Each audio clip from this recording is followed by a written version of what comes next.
Dear student, let's discuss chapter 10 wave optics, all the formula and quick revision। तो यहाँ पर सबसे पहला जो टॉपिक है वो है वेव फ्रंट। तो वेव फ्रंट क्या होता है, इस पर डेफिनेशन आ सकती है और डायग्राम भी आ सकता है, वो सब मैं आपको बताऊंगा। पहले वेव फ्रंट होता क्या है। तो a wave front is an imaginary surface that represent point of wave that are in phase. It help visualize how the wave propagate through a medium. यानी कि वेव फ्रंट एक ऐसा लोकस ऑफ पॉइंट होता है जहां पर जितने भी पॉइंट है वो सब सेम फेज में वाइब्रेट करते हैं।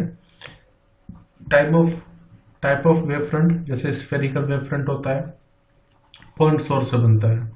सिलेंड्रिकल वेव फ्रंट है तो लीनियर सोर्स होगी, उससे बनेगा। और एक है प्लेन वेव फ्रंट, तो जब लाइट रे लॉन्ग डिस्टेंस से ट्रेवल करेगी तो उसका जो वेव फ्रंट होगा वो प्लेन वेव फ्रंट बनेगा। जैसे आप यहाँ पर देख सकते हो, ये हो गया आपका स्फेरिकल वेव फ्रंट, ये सिलेंड्रिकल वेव फ्रंट और ये प्लेन वेव फ्रंट। एक और चीज, हमेशा जो लाइट रे होगी वो वेव फ्रंट के परपेंडिकुलर होगी, यानी कि 90 डिग्री एंगल बनाएगी। तो a wave front is the locus of point having the same phase of the oscillation. अब इसकी प्रॉपर्टी जैसे मैंने आपको बताया, हमेशा जो वेव फ्रंट होगा वो रे के परपेंडिकुलर में होगा। Wave front are always perpendicular to the direction of wave propagation. इसके अलावा shape change with medium. When the wave passes through media, shape and speed of the wave front change due to refraction. जैसे आपने refraction में पढ़ा है, इससे पहले मैंने आपको ऑप्टिक्स में बताया था, रिफ्रैक्शन में स्पीड चेंज हो जाती है तो जो वेव फ्रंट है उसकी शेप भी चेंज हो जाएगी। इसके अलावा हाइगन्स प्रिंसिपल को फॉलो करते हैं। Every point on wave front act as a secondary source emitting new wavelet that combine to form a next wave front. मतलब हाइगन्स प्रिंसिपल की स्टेटमेंट ही है। और जो वेव फ्रंट है they will also obey law of reflection and law of refraction, और उसका एक डेरिवेशन भी है जो कि हाइगन्स प्रिंसिपल से हम करते हैं।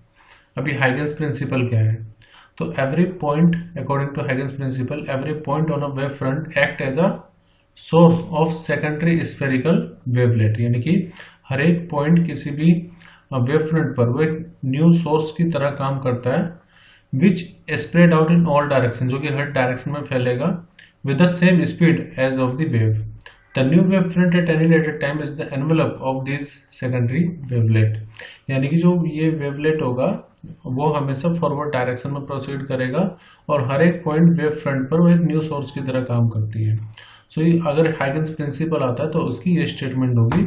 अब इसके दो एप्लीकेशन है, जैसे एक है लॉ ऑफ रिफ्लेक्शन प्रूफ करना, जिसमें angle i equal to angle r proof करते हैं लॉ ऑफ रिफ्लेक्शन में। ठीक है, ये डेरिवेशन आपको करके जाना है। और लॉ ऑफ रिफ्रैक्शन भी यूज कर सकते हैं। तो लॉ ऑफ रिफ्रैक्शन में हम प्रूफ करते हैं म्यू इक्वल टू साइन आई अपन में साइन आर। तो ये डायग्राम होता है लॉ ऑफ रिफ्लेक्शन प्रूफ करने के लिए। तो इसमें angle i equal to angle r proof करते हैं बाय दो ट्रायंगल है इनको कॉन्ग्रुएंट प्रूफ करके। इसके अलावा लॉ ऑफ रिफ्लेक्शन में ये डायग्राम बनेगा और इसमें हम प्रूफ करते हैं कि 1 म्यू टू इक्वल होगा v1 अपॉन v2 के, जो कि इक्वल होगा sine i upon sine r के। अभी कुछ प्लेन वेव फ्रंट है, लेकिन अगर ये अलग अलग, मान लीजिए कॉनकेव मिरर कॉन्वेक्स मिरर से पास हो रहा है तो उसकी शेप किस तरह से चेंज हो जाएगी। तो ये भी इंपॉर्टेंट डायग्राम है। जैसे ये कॉनकेव मिरर है, तो कॉनकेव मिरर में ये प्लेन वेव फ्रंट है, तो आफ्टर रिफ्लेक्शन आप देखो ये वेव फ्रंट की जो शेप है वो चेंज होगी। अब वेव फ्रंट इस तरह का है जैसे कॉनकेव मिरर की शेप होती है। ऐसे कॉन्वेक्स मिरर में आप देखो यहाँ पर प्लेन वेव फ्रंट है, जब ये कॉन्वेक्स मिरर के पास आएगा तो इसका जो वेव फ्रंट है उसकी शेप कुछ इस तरह से हो जाएगी और बाहर लाइट रे रिफ्लेक्ट हो जाती है सेम मीडियम में कॉन्वेक्स मिरर में, तो यहाँ पर वेव फ्रंट बन रहा है, तो शेप चेंज हो गई है। फिर कॉन्वेक्स लेंस में अगर आप देखो, अगर प्लेन वेव फ्रंट आ रहा है तो कॉन्वेक्स लेंस में क्या होता है, फोकस पर इन्फिनिटी से अगर कोई लाइट रे आती है तो फोकस पर आकर के इंसिडेंट होती है। तो इसमें शेप ऑफ वेव फ्रंट आप देखो इस तरह की है।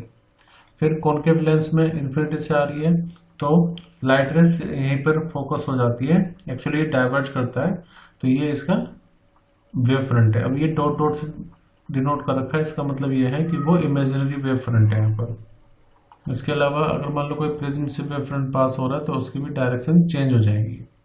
नेक्स्ट टॉपिक है हमारा कोहेरेंट सोर्स। कोहेरेंट सोर्स क्या होती है, इंटरफेरेंस के लिए हमें कोहेरेंट सोर्स की आवश्यकता होती है एक्चुअली।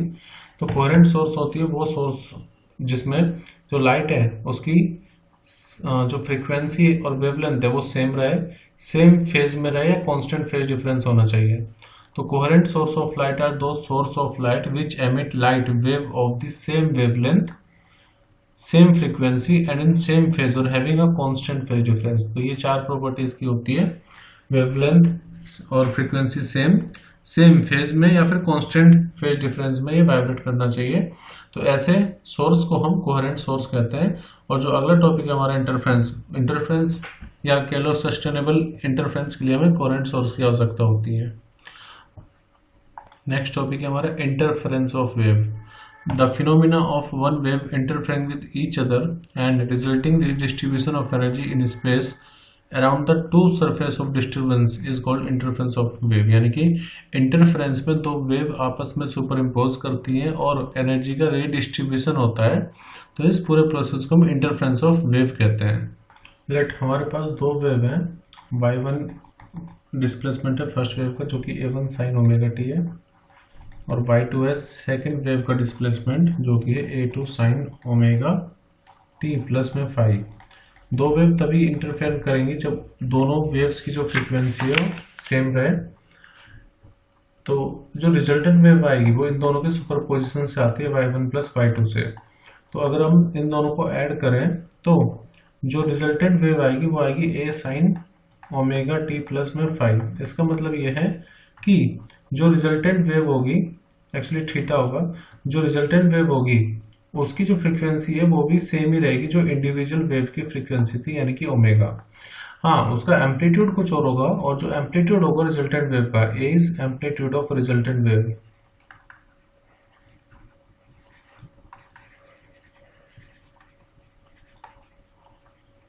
अब ये जो एम्पलीट्यूड होगा वो दोनों के ईच के एम्पलीट्यूड पर डिपेंड करेगा। तो ए इक्वल टू होगा एक्चुअली a1 का स्क्वायर प्लस a2 का स्क्वायर प्लस 2a1 a2, और इनके बीच में फेज डिफरेंस कितना है cos फाई।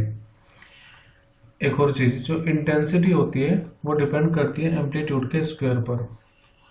ठीक है, तो ये फॉर्मूला अगर आप इंटेंसिटी के टर्म में लिखोगे तो ये हो जाएगा I equal to I1 plus में I2 प्लस में 2 अंडर रूट I1 I2 और cos फाई। ठीक है, ये मैं जनरल फॉर्मूला बता रहा हूँ, ये हम कंडीशन करेंगे डिस्ट्रक्टिव की और कंस्ट्रक्टिव की। तो यहाँ पर I1 प्लस I2 तो है ही, लेकिन जो रिजल्टेंट इंटेंसिटी है एक्चुअली वो डिपेंड कर रही है इस फैक्टर पे, ये जो cos फाई है। मतलब ये जो पूरा फैक्टर है इसको हम इंटरफेरेंस फैक्टर बोलते हैं, इंटरफेरेंस टर्म बोलते हैं। तो cos फाई की वैल्यू क्या होगी उसी पर डिपेंड करेगा कि रिजल्टेंट जो वेव है उसकी इंटेंसिटी कितनी होगी। अब यहाँ पर बात कर लेते हैं कंस्ट्रक्टिव इंटरफेरेंस की।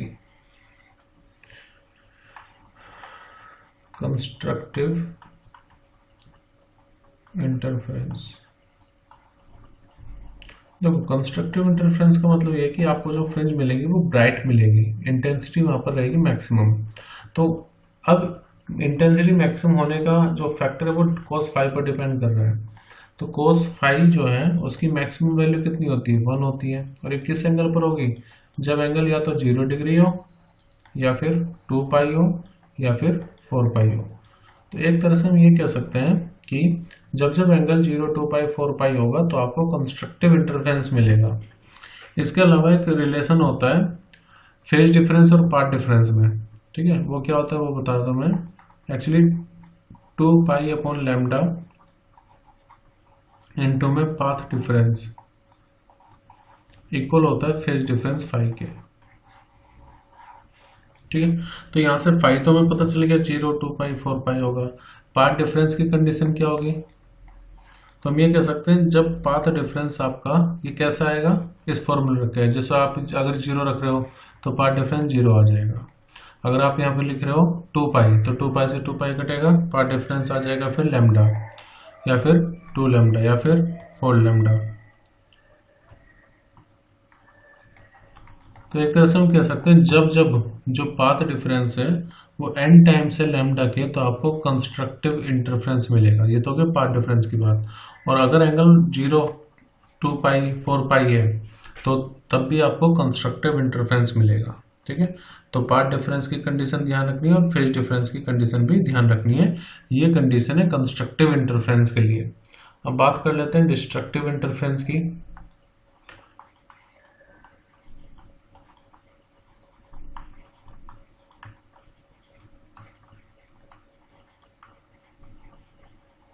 तो डिस्ट्रक्टिव इंटरफेरेंस में आपको जो इंटेंसिटी मिलेगी वो रहेगी मिनिमम, और वो डिपेंड कर रहा है cos फाइव पे अगेन। तो cos फाइव की जो मिनिमम वैल्यू होती है वो होती है -1। अब ये कब कब आएगी, या तो फाइव की वैल्यू आपकी 180 डिग्री यानी कि पाई हो, या फिर 3 पाई हो, या फिर 5 पाई हो। मतलब कि एक तरह से कह सकते हैं और इंट्रीगल होनी चाहिए पाई के, तो आपको डिस्ट्रक्टिव इंटरफेरेंस मिलेगा। और फिर से आप अगर ये फॉर्मूला इस्तेमाल करोगे 2 pi upon lambda into path difference, तो पाथ डिफरेंस का फॉर्मूला क्या हो जाएगा, पाथ डिफरेंस हो जाएगा 5 इंटू में लैम्डा अपॉन में 2 पाई। तो सपोज करो आप यहाँ पर 5 की जगह पाई रखोगे, तो पाई से पाई कैंसिल होकर पाथ डिफरेंस कितना आ जाएगा, पहला लैम्डा बाय 2। तो पाथ डिफरेंस यानी कि पी से डिनोट कर रहे हैं हम इसको। So it will be equal to, या तो ये लैम्डा बाय 2 के हो, या 3 पाई आप लिखोगे तो तब ये आएगा 3 लैम्डा बाय 2, या फिर 5 लैम्डा बाय 2।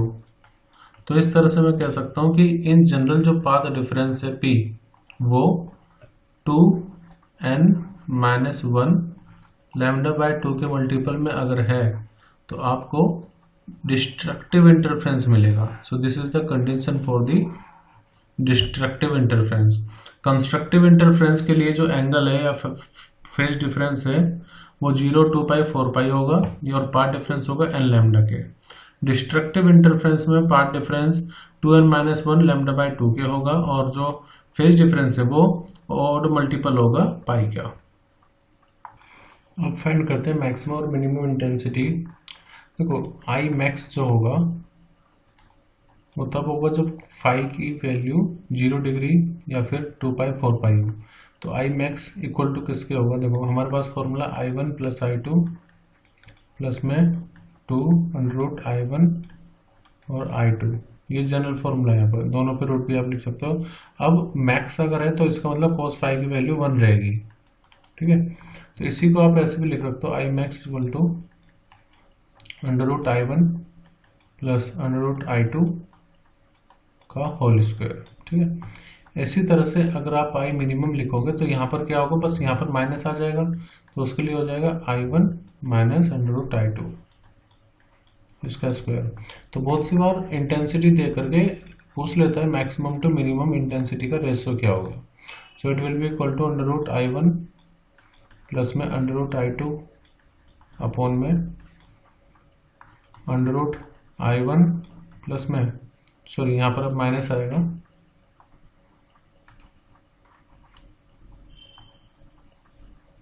तो ये तो इंटेंसिटी के टर्म में फॉर्मूला है, root I1 plus root I2 का होल स्क्वायर अपॉन में रूट I1 माइनस I2 का होल स्क्वायर। और अगर आपको एम्पलीट्यूड के टर्म में चाहिए maximum to minimum intensity, so it will be equal to A1 plus A2 upon A1 minus A2 का होल स्क्वायर। एक और फॉर्मूला है इंटेंसिटी निकालने का। अगर सपोज करो दोनों वेव की सेम इंटेंसिटी है लेट I नोट, तो ऐसे में जो रिजल्टेंट इंटेंसिटी होगी, ये IR यहाँ पर रिजल्टेंट इंटेंसिटी है,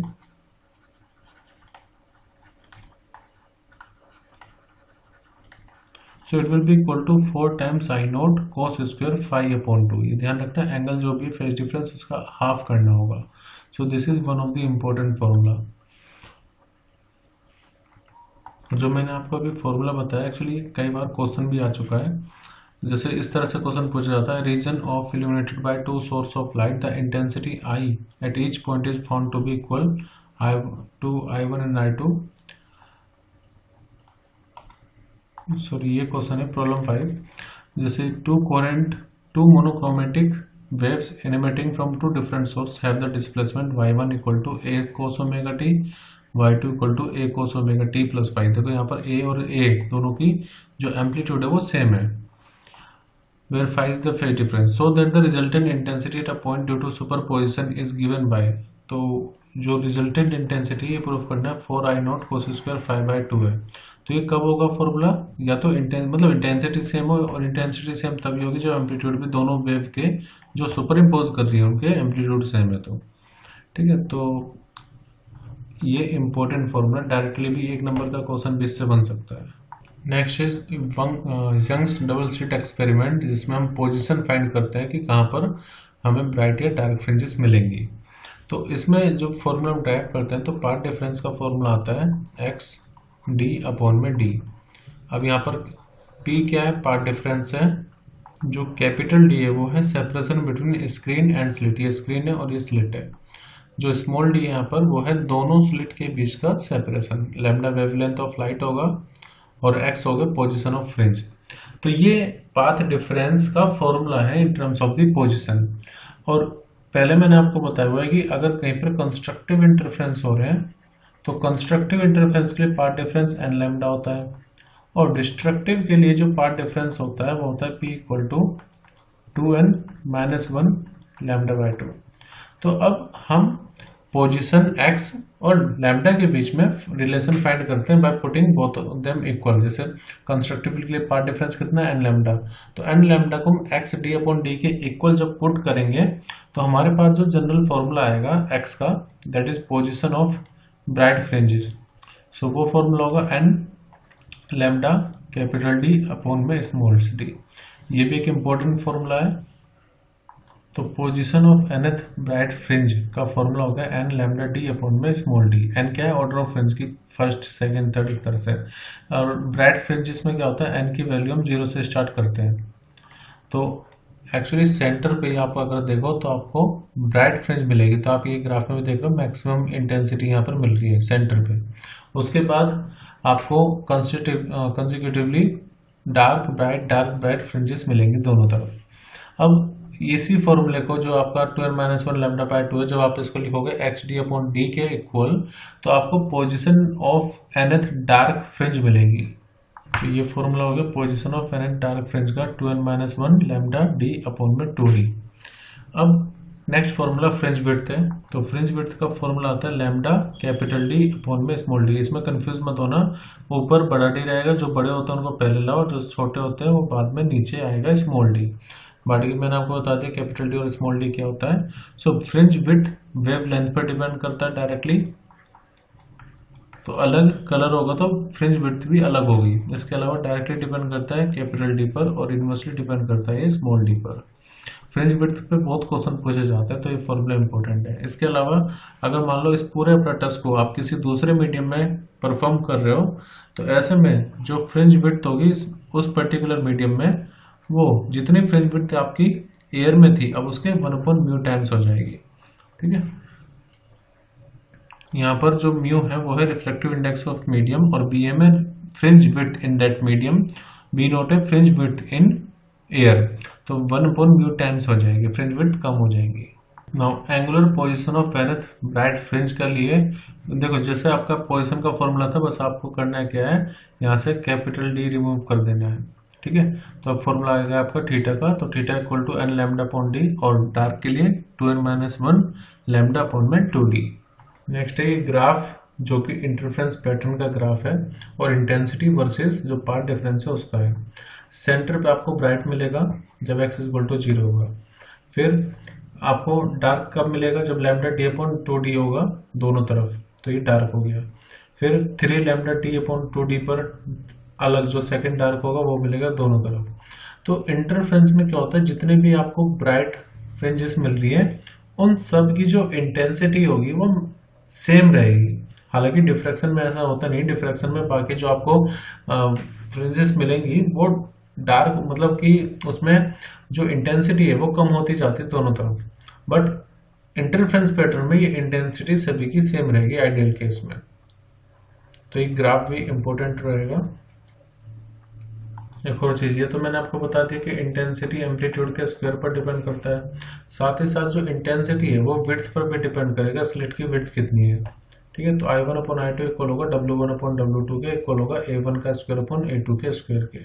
नेक्स्ट टॉपिक है डिफ्रैक्शन ऑफ लाइट। तो ये क्या होता है? The phenomena of bending of light around the corner of small obstacle और aperture and its consequence splitting into region of geometrical sort is called diffraction of light. Basically देखो, अगर कोई light है और वो किसी ऐसे ऑब्स्टिकल से टकरा रही है जिसकी साइज उस वेवलेंथ ऑफ लाइट के ऑर्डर में है, तो उस समय में लाइट बेंड हो जाएगी और इस पैटर्न को हम बोलते हैं डिफ्रैक्शन ऑफ लाइट। डिफ्रैक्शन में भी जो फ्रिंजेस होंगी, पोजीशन ऑफ फ्रिंजेस होगी, वो इस पर डिपेंड करेगी पार्ट डिफरेंस कितना है। तो लेट हमारे पास जो स्लिट विड्थ है वो है डी। तो ऐसे में जो पार्ट डिफरेंस होगा वो यहाँ पर इस फॉर्मूले में, सो पार्ट डिफरेंस होगा डी साइन थीटा। तो जो कंडीशन होगी nth डार्क फ्रिंज की वो रहेगी d sine theta equal to n lambda. इनकी वैल्यू 1 2 3 4 कुछ भी हो सकती है। लैम्डा वेवलेंथ है, डी मैंने आपको बताया स्लिट विड्थ है। और डायरेक्शन ऑफ वेरियस मिनिमा क्या होगा? तो यहाँ पर स्मॉल एंगल के लिए साइन थीटा को हम थीटा लिख लेंगे, तो d theta equal to n lambda आएगा। तो थीटा मतलब डायरेक्शन इक्वल टू होगा एन लैम्डा अपॉन डी के। लैम्डा वेवलेंथ एन ऑर्डर और डी है slit width. Now condition for nth bright fringe equal to हो जाएगा d sine theta 2n plus 1 lambda by 2 और डायरेक्शन हो जाएगी 2n प्लस 1 लैम्डा अपॉन में 2d। तो यहाँ पर अगर आप देखो, जो इंटरफ्रेंस में एन लैम्डा आता था ब्राइट में, वो यहाँ डार्क में आ रहा है, और इंटरफ्रेंस में जो डार्क में आता था वो आता था 2n माइनस 1 लैम्डा बाय 2, जबकि यहाँ वो ब्राइट में आ रहा है। तो थोड़ा सा फॉर्मूला में इंटरचेंज होगा, बट ये है d sine theta equal to 2n plus 1 lambda by 2 bright के लिए, और डार्क के लिए रहेगा d sine theta equal to n lambda. इसके अलावा यहाँ पर सेंटर में जो फ्रिंज मिलेंगी उसमें कोई भी पार्ट डिफरेंस नहीं है, तो यहाँ पर हमेशा मैक्सिमा बनेगा सेंटर पर, जिसको हम बोलते हैं प्रिंसिपल मैक्सिमम। और बाकी जो आपको मैक्सिमम मिलेंगे, अलग अलग ब्राइट फ्रिंजेस मिलेंगे, उसको मैक्सिमम बोलते हैं क्योंकि वो काफ़ी सारे होंगे। प्रिंसिपल मैक्सिमम एक ही रहेगा। अब ये है intensity distribution curve for diffraction. तो हमने देखा था इंटरफेरेंस में सबकी इंटेंसिटी सेम थी, जबकि यहाँ पर जो बाकी मिनिमा है या कह लो मैक्सिमा यहाँ पर जो है, उनकी जो इंटेंसिटी है वो डिक्रीज होती जा रही है as of the order. N की वैल्यू इंक्रीज होने पर जो इंटेंसिटी है वो कम होती जाएगी। तो एक कर्व दोनों का आपका ध्यान रखना है। ये डिफ्रैक्शन का है, जो पहले बताया था मैंने वो था इंटरफेरेंस के लिए। Next, angular width of central maximum. Centre पे हमेशा हमें ब्राइट फ्रिंज मिलेगी। सो ये क्या होगा? Angular width of central maximum is the angular separation between direction of the first minima on the two side of the central maximum. अब आप देखो, ये है थीटा यहाँ पर, और बीटा नोट ये पूरा होगा, ये होगा आपका बीटा नोट, मतलब यहाँ की जो फ्रिंज है उसकी विड्थ। डी है, कैपिटल डी है स्क्रीन और स्लिट के बीच का डिस्टेंस। तो यहाँ पर इसको मैं स्मॉल डी लिख रहा हूँ, पार्ट डिफरेंस, सॉरी ये जो स्मॉल डी है वो है स्लिट विड्थ। तो थीटा इक्वल टू हो जाएगा लैम्डा अपॉन डी के। लेकिन जो एंगुलर विड्थ होगी सेंट्रल मैक्सिमा की वो होगी 2 लैम्डा अपॉन डी के। द एंगल दिस एंगल, क्योंकि ये हाफ है, बाकी दोनों को अगर आप करोगे तो डबल करना पड़ेगा। इस फिगर में आप देखो, ये सिर्फ थीटा जो होगा वो था लैम्डा अपॉन में डी, जबकि जो एंगुलर विड्थ होगी पूरे सेंट्रल मैक्सिमा की वो इसकी डबल होगी 2 लैम्डा अपॉन में डी के। इसके अलावा एक कंक्लूजन हो रहा है, जो बीटा नोट होगा वो होगा 2 टाइम्स ऑफ बीटा के। इसका मतलब क्या है? The central maxima of diffraction pattern is twice as wide as the secondary maximum. मतलब जो बाकी आपको मैक्सिमम मिलेंगे उसकी जो बीटा होगा वो एक तरह से सेंटर वाला का जो बीटा है वो 2 टाइम्स से बाकी जो सेकेंडरी मैक्सिमम आपको मिल रहे होंगे। लास्ट टॉपिक है difference between interference and diffraction. ये भी 2 नंबर में पूछा जा सकता है, 1 नंबर में भी। तो दोनों में अंतर क्या है? तो पहले डिफरेंस में हम इनकी डेफिनेशन लिख देंगे जो मैंने आपको बताई हुई है। इंटरफेरेंस में एनर्जी का रीडिस्ट्रीब्यूशन होता है, 2 वेव सुपर इम्पोज करती है। डिफ्रैक्शन में क्या होता है? जब ऑब्स्टिकल आता है और ऑब्स्टिकल का साइज होना चाहिए size of the wavelength, order same होना चाहिए, तो तब जो बेंडिंग होगी उसको डिफ्रैक्शन हम बोलेंगे। Diffraction is the result of superposition of secondary waves starting from different parts of the same wavefront. फिर यहाँ पर जो ब्राइट और डार्क फ्रिंजेस होंगी वो सब इक्वल विड्थ की होंगी, जबकि यहाँ पर हमने देखा था जो सेंट्रल ब्राइट फ्रिंज है वो ट्वाइस है सेकेंडरी मैक्सिमम की। फिर यहाँ पर सभी ब्राइट फ्रिंजेस सेम इंटेंसिटी की होगी, जबकि यहाँ पर इंटेंसिटी डिक्रीज करती जाएंगी। Intensity of bright fringe decrease as we move away from the central bright fringe on either side. Fourth, region of dark fringe are perfectly dark, so there is a good contrast between bright and dark fringes। मतलब कि जहाँ पर dark है वहाँ पर dark रहेगा, जहाँ पर ब्राइट फ्रिंजेस मिली है वहाँ पर प्योरली ब्राइट रहेगा इंटरफ्रेंस में, जबकि डिफ्रैक्शन में region of dark fringes perfectly dark नहीं होते, तो पुअर कंट्रास्ट होता है। फिर at an angle of lambda upon d, we get a bright fringe in the interference pattern of two narrow slit। मतलब यहाँ पर ये एंगुलर सेपरेशन बोल रहा है, लैम्डा अपॉन डी होगा, ठीक है। जबकि यहाँ पर जो होगा at an angle of lambda upon d मान लेते हैं इसको, we get the first dark fringe in the diffraction pattern. Basically आपको इसमें मेन कोई भी चार आप डिफरेंस याद, अगर एक नंबर का आता है तो दो डिफरेंस लिखो, चार नंबर अगर दो नंबर का पूछा जा रहा है तो सब आपको चार डिफरेंस लिखने हैं, डिपेंडिंग ऑन कि इस क्वेश्चन कितने मार्क्स का है उस हिसाब से। So we have discussed all the formula and quick revision of chapter 10 Wave Optics. Thank you, bye and everyone, take care.